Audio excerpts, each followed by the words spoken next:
Hello! Ako nga po pala si Ryan Joseph R. Evangelista. At this is my journal vlog. And and and and here in this question 1, what is the most memorable lessons I had in our English class and why? For me, for the first quarter, the most memorable lesson for me in the first quarter, it was the conditionals. For it was easy and it was easy. And and naalala ko yung mga tawanan namin ng mga kaklase ko, natin ma'am. Tas yung, alam niyo po, nung first week, sabi mo pa nga sabi mo ma'am, sino yung treasurer nyo? Sino yung vice treasurer nyo? Ako yun ma'am. And, ayun lang naman sa first quarter. And sa second quarter naman po is, it's the making of connections. And why? Because, ay, kagaya nga ng sinabi ko na, kagaya nga ng sinabi ko sa first quarter, wala rin. Kasi, based pa lang sa making of connections. Ang lessons ko po is, hindi naman po talaga sa English class.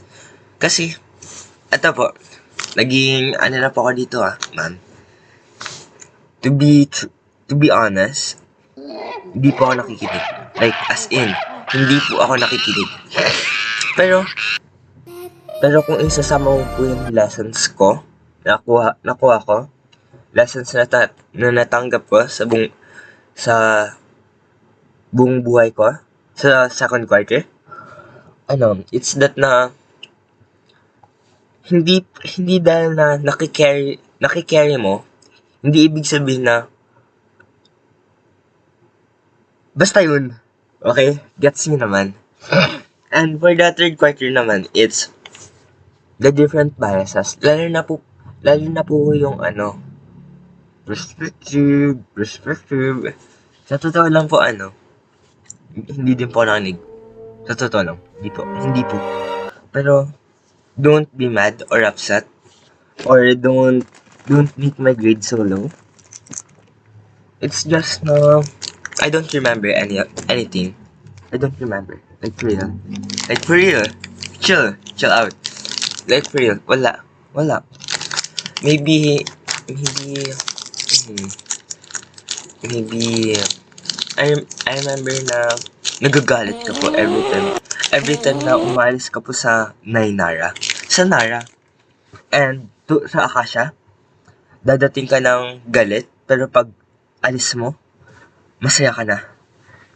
Masaya. Like, happy ako. For the fourth quarter, last quarter, actually, ito po yung pinaka-memorable na time ko. Ito po yung pinaka-memorable. In our class, Kasi, we were so much fun and, like, high average teacher. High average. Like that. Something like that. And then naman. And the second question is, what issue do you think is very evident in the Philippines now? And why? The most evident is social issues and moral issues.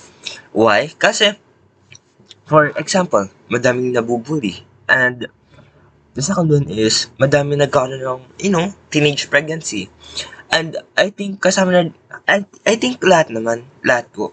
Kasi, madaming poverty, teenage pregnancy, tsaka madaming nabubuli. And what challenges do I face? Nothing at all. It's just that I'm getting really sad na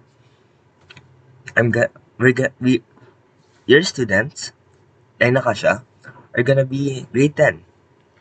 And for my rant, there's really nothing. I'm just sad.